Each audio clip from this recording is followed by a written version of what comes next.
Today I will show you an action, thriller film from 2009, titled Accident. Spoilers ahead. In the middle of the night, a young lady crashes her car and instantly dies before the car catches on fire. Her watch flies off her wrist and breaks as soon as it hits the floor. Sometime later, a man finds himself caught in traffic when the woman stops her car in the middle of the street because she has a flat tire. Since the road is blocked now, the man drives around her to turn the corner and almost crashes against a truck driven by Uncle. By dodging the truck, he ends up driving onto the sidewalk, and the banner from a store falls on top of his windshield.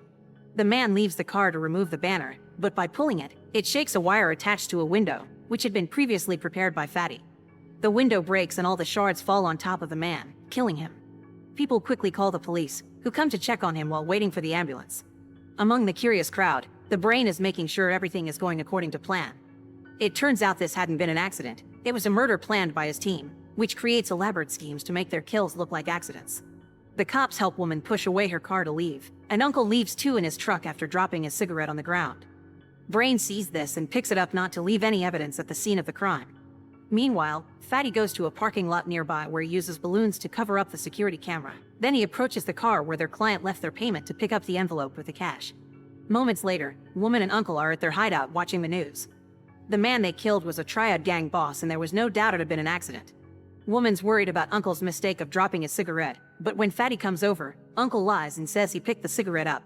Brain is hearing all this through hidden microphones he installed in the room ages ago, so when he comes over too, he scolds Uncle for lying and reveals the cigarette he had picked up. He isn't sure if he can keep on trusting Uncle, and while Uncle throws a tantrum, Brain reminds everyone that mistakes like this jeopardize their safety. Not wanting to lose this job, Uncle announces he's quitting smoking for good. After their meeting is over, Brain goes home through 3 different means of transport to lose anyone that may follow him. When he arrives at his apartment, he makes sure there's a leaf stuck on the door, which he puts there every time he leaves so he knows that if it's fallen, it means someone broke in. After putting the money in the safe, he plays some music and lies down in bed to pretend his wife who died in the car crash is still there with him.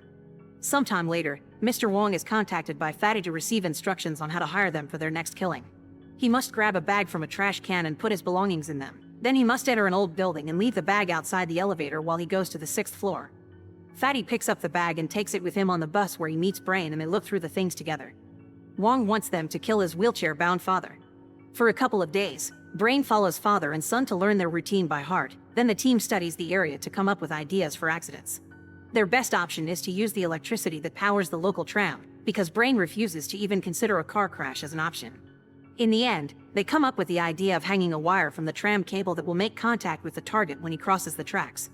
To make it conduct electricity though, they'll have to execute the plan during a rainy night. To hang such wire on the cable, the team practices flying kites in the rain. They wait for the forecast to predict a rainy night, and when it finally happens, everyone gets in position. Woman will fly the kite, Uncle pretends to be a street toy seller that happens to have balloons, and Fatty will drive a bicycle while pretending to do some deliveries. Unfortunately, it doesn't rain the moment Wong and his father cross the tracks, so they have to abort the plan for that day. The weather seems to be mocking them because it begins raining as soon as they leave, and the following few tries also fail because rain never falls on time. One night, while waiting, Woman and Fatty notice Uncle's breaking his promise and smoking a cigarette.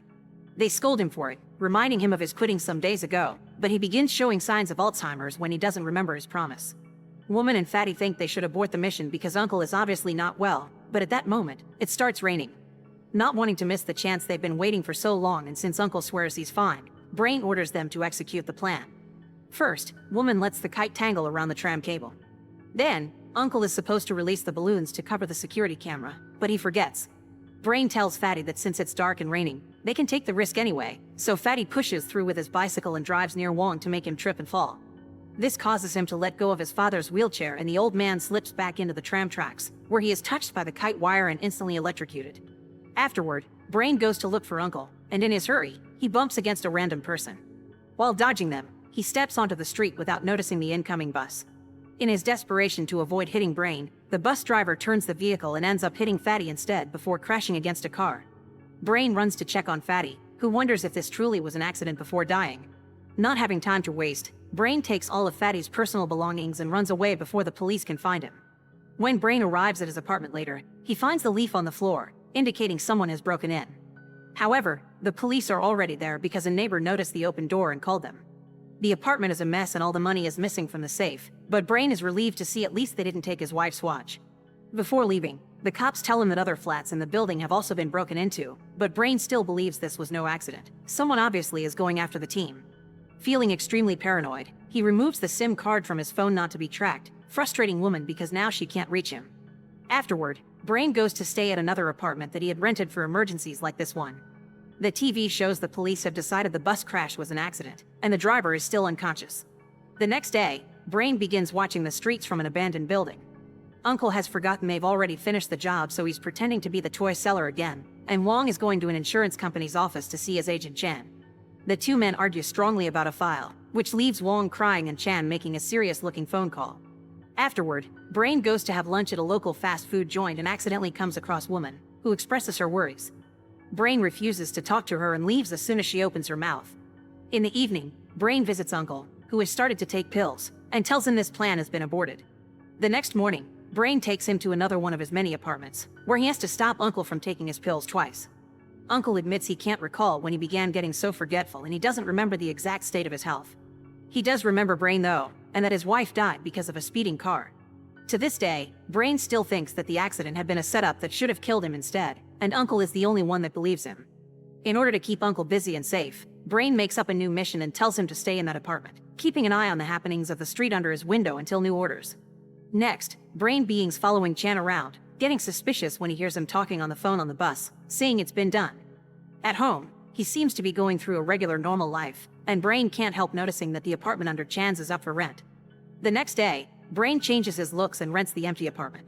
He installs a bunch of mirrors that will allow him to always keep an eye on the door, then breaks into Chan's apartment to investigate the man further. First, he checks all the personal items for any clues, finding nothing. Then he installs some hidden microphones before returning to his own place to draw Chan's floor plan on his ceiling. From then on, Brain keeps a close surveillance on Chan, taking notes of every conversation he hears. The only person he sometimes talks to is Uncle, who keeps calling him to tell him he's forgotten about the balloons. Whenever Chan leaves for work, Brain follows him and spies on him at the office. One morning, Wong has another conversation with Chan, looking completely distressed.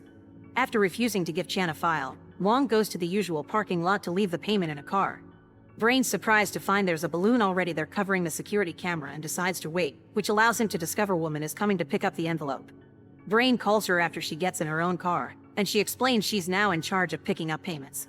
Fatty had told her about this client, which Brain refuses to believe because Fatty wasn't supposed to share that information with anyone on the team. Brain accuses her of having followed Fatty in the past and of betraying him, demanding to know who staged the bus crash. Woman calls him paranoid for thinking it wasn't an accident, but Brain doesn't listen and decides to kill her.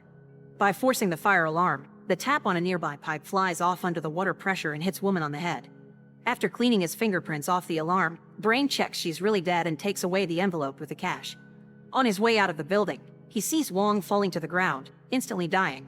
More suspicious of the agent now, Brain works extra hard on following his movements and conversations.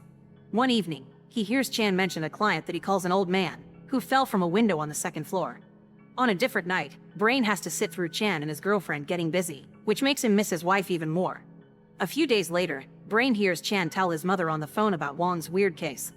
Wong had indeed met with Chan before he decided to end things for himself to give Chan his father's death certificate, but he had acted strange and kept saying he was sorry. Afterward, someone saw him take the elevator to the roof, and Chan feels bad for not having escorted him out. After that bit of conversation, more days pass without anything exciting happening, and it's become a drag for Brain to sit through Chan's routine. One afternoon, he receives a call from Uncle asking for help, and Brain rushes to see him, but by the time he gets there, it's too late. Uncle is on the ground, bleeding but alive, and the police are at the apartment looking through an open window. Brain remembers Chan mentioning a man falling on a second floor, so he's sure now that Chan is behind all this. He returns to the apartment and begins pulling the pages off his notebook to spread them all over the place while he takes notes on the walls too, trying to find the missing piece he's lacking. A few days later, Chan knocks at Brain's door. Seeing him through the peephole, Brain decides to ignore him until he's gone. Then he concentrates on following the noises upstairs, and he's so distracted that he doesn't notice his landlord also coming over and almost getting inside his apartment to drop their contract. Brain stops him just in time and promises to clean the writing on the walls to get him to leave.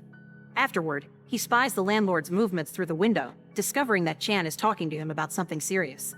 Things get worse when Brain sees people checking the building's windows and a voice in the microphone says here's another one before removing them all. Afraid to be caught, Brain rushes out of the apartment and bumps into Chan, who just apologizes before going away. Desperate for revenge, Brain makes a plan to kill Chan. The idea is to reflect the sun's rays to blind a car driver and make them run over Chan. However, while putting his plan in motion, Brain receives a call from Uncle, explaining he had jumped because he took too many pills. At that moment, the TV shows a reporter interviewing the bus driver that has finally woken up and is now telling everyone his version of the events. It turns out it had been an accident after all, and Uncle caused it because he dropped the balls he had with him to pretend he was a toy seller. Chan had nothing to do with it. Wong had jumped only because he was overwhelmed by guilt. As Brain finally comes to terms with the fact he had been wrong, a solar eclipse occurs and blocks the sunlight, so the car misses Chan. However, when the sun comes out again, the rays get reflected onto a different car. Brain runs to stop it and Chan recognizes him when he sees him, but Brain isn't fast enough and the blinded car kills Chan's wife. Sometime later, Brain cleans the apartment to leave it for good. On his way out of the building, Chan finds him and stabs him as he asks him why Brain had to harm him like this. Brain dies staring through the window and wondering if he'll finally reunite with his wife. Make sure to subscribe and turn on notifications so you can watch more videos like this. Thanks for watching.